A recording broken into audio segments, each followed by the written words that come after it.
got a bit of a cold at the moment. So I just thought I'd share with you how I made my new 6x6 stencil storage folder. And I'd made one previously out of using a binder, a ring binder, and cardstock for the hinges. And it was bulky, so I decided that maybe the Tyvek coptic bound would allow me to add quite a few stencils in a folder, and in fact it did. So it's only really limited to how thick of a book you wanted. So I took the large Tyvek envelopes.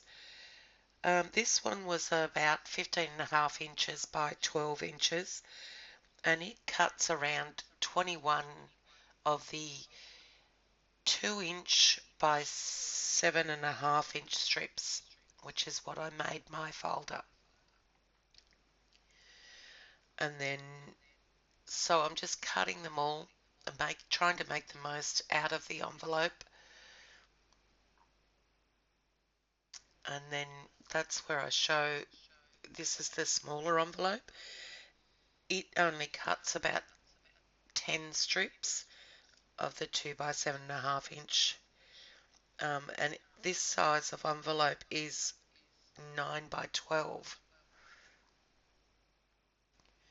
So I think I ended up cutting up too large and the medium-sized envelope, which I got about 44 strips. So now I'm just scoring those in the center at 1 inch, and they're really difficult to score without moving. So you've really got to take a hold of them and be mindful of that when scoring them.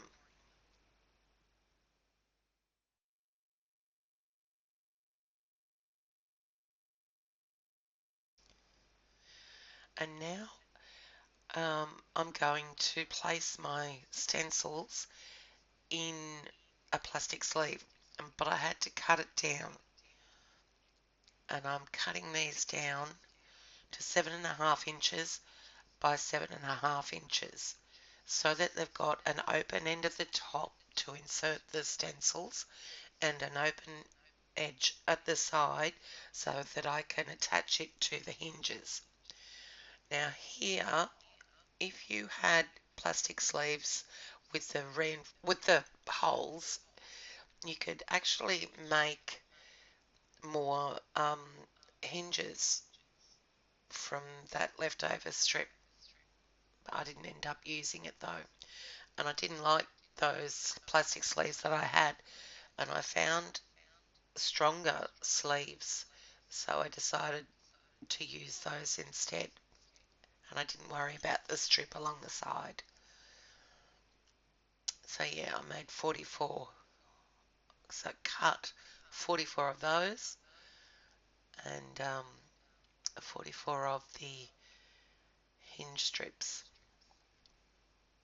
I'm just folding those over and scoring them, and it's a bit difficult as well, fiddly actually, to get them to score without moving. So here I'm taking a piece of cardstock as my template for my holes to punch for the coptic binding, and I'm placing them an inch apart, and I've got 7 of them, and with the coptic binding it doesn't matter whether you have an odd or an even number of them. So here I go using a piece of, it's probably 3/4 of an inch thick, this foam pad, and I just placed that template over the top of the envelope, the Tyvek strip, and then punch the holes through it that way. And I end up trying a few different ways of punching the holes, but we'll see that later. So now I come in at 3/8 of an inch in from the edge of the covers, and I'm just marking them at every inch. I think I come down 3/4 of an inch from the top and up from the bottom. So then the hinge strips sit nice and evenly. They have about 1/4 of an inch overhang. Well, the covers, you can see the covers about 1/4 of an inch all the way around. So I'm just using a paper piercer to pierce the holes. And the covers, I put the front one over the top of the back cover and just inserting that paper piercer just to get the alignment of those holes.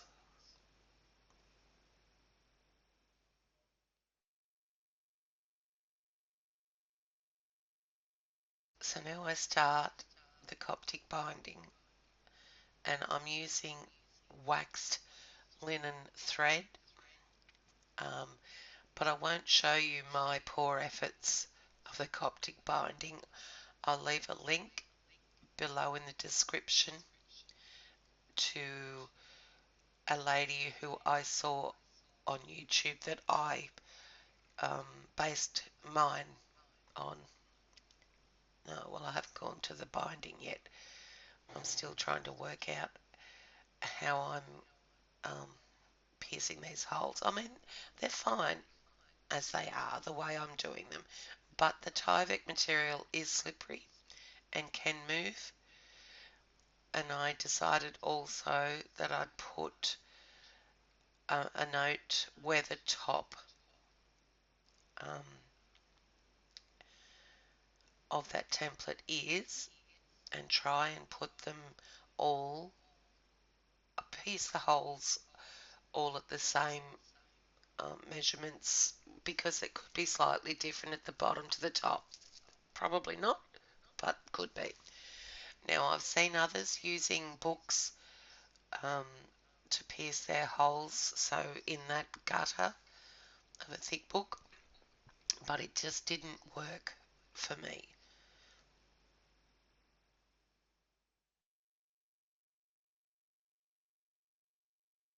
And there you see, I've stuffed that one up. So I gave up on that idea, and I thought I might, to avoid the Tyvek strips slipping underneath, I'd attach the template with the Tyvek to the Tyvek with bulldog clips, and that seemed to do the trick. So then I'm off to punch the rest of them.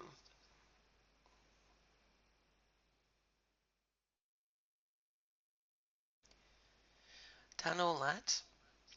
Now it's time to add the score tape or double-sided tape. Now I put 4 strips of this on. If you've got wider score tape, use that. Um, I just think that it needed that extra because my stencil folder is going to get a lot of use. So I think it needed to be reinforced with all that tape. Um, so that was a lot of work too. What I did was put YouTube on a playlist and just listen and watch and just mindlessly do all these strips. And then I thought, I'm going to calculate how much tape I'm going to need. So there were 4 strips on each Tyvek piece, each at 7.5 inches. Times that by 44, divide that by 12 for inches, divide that by 3 for yards, and you get 36.66 yards needed. I think there's 27 yards in a roll of score tape, so you're going to need more than a roll of score tape for this. So now I'm attaching the plastic sleeves to the Tyvek hinges, and I'm trying to work out how best to do that because I'm working with two slippery um, elements here, the Tyvek and the plastic. Anyway, I worked that out, and now I'm starting the coptic binding. Now I started off with 4-ply um, wax linen thread, but found it was way too thick. What I wanted to use initially was some dental floss, just cheap dental floss, but I'd forgot to buy some and I'd run out. So I had to go into my um, linen thread stash, and I ended up, after using the first lot of this thread, finding some 2-ply, which worked a lot better. But I still would have used the dental floss had I had some on hand. So this method of coptic binding, I attach the cover, the back cover first with the first hinge, and then on I go. And this is a very fiddly job too, but the result is so worth it, the end result.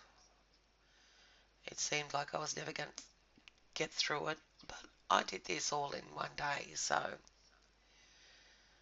that's how it's looking now.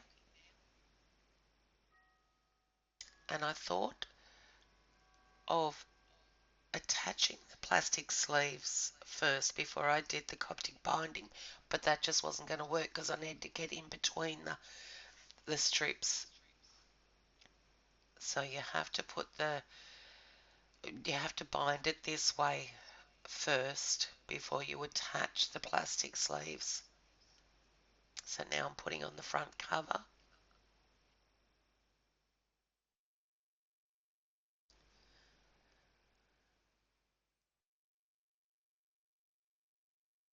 And then that part there is done. So it looks quite pretty.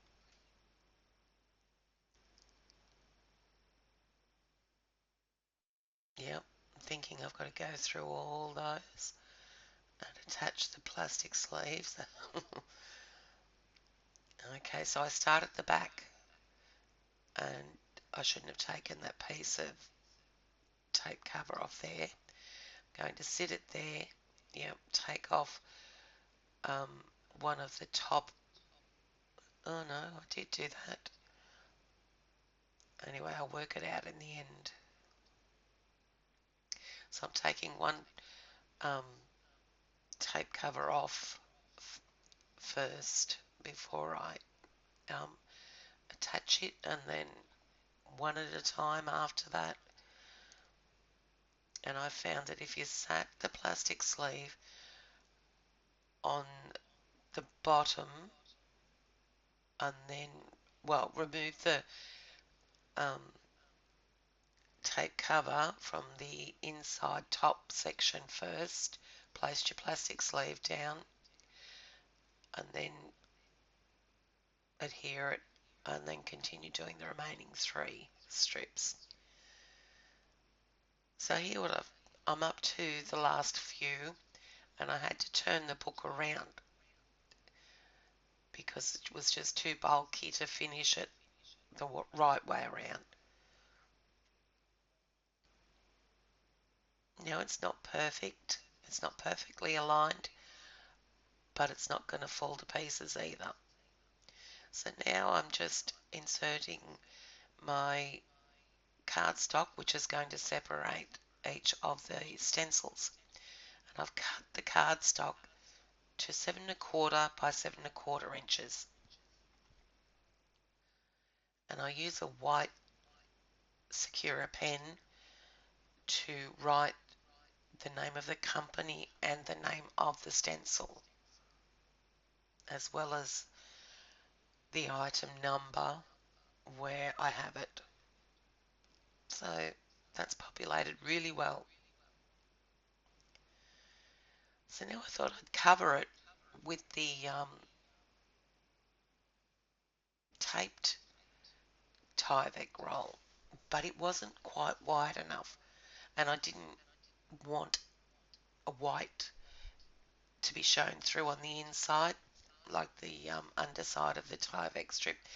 So I just grabbed some vinyl that I had in my stash and cut it, and it ended up being 4.5 inches by 8 inches. So I'm just using my patchwork ruler to cut that just with a craft knife, and then I'll just cut that down.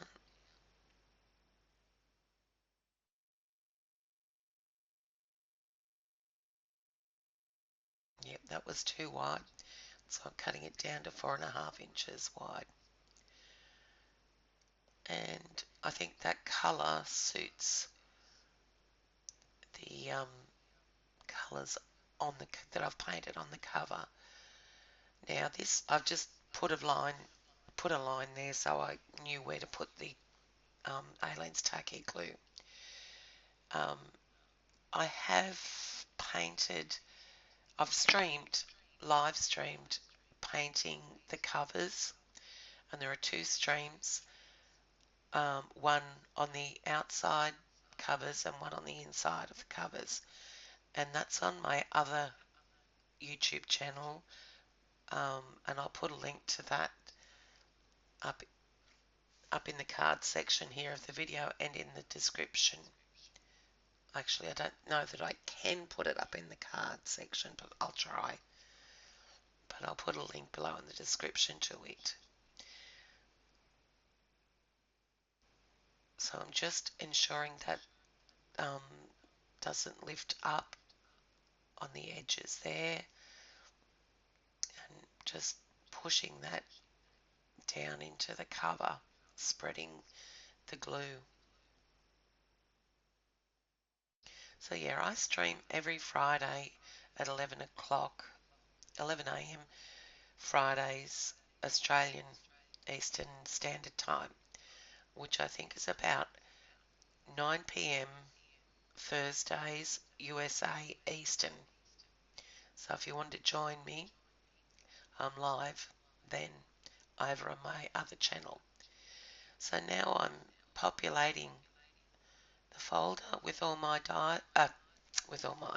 stencils, and I've tried to keep them in company order. So more than half the book is the Crafter's Workshop. I love the Crafter's Workshop 6x6 stencils. They're sturdier than a lot of the others that I've come across. I think I've got a few Kaiser Craft, not too many. A few Stencil Girls, but mainly Crafter's Workshop. And you'll see here with this folder that I had them in originally. The stencils are 6x6. The sleeves here are 6 inches wide, so they ended up tearing those square stencils. So that's why I had to create this binder so that it didn't ruin the sleeves. So there it is, finished, populated, and I'm using it now. So thanks guys for watching, and let me know if you try and make one, and if you've got any hints and tips where I could change it up. Alright, thanks guys. Bye.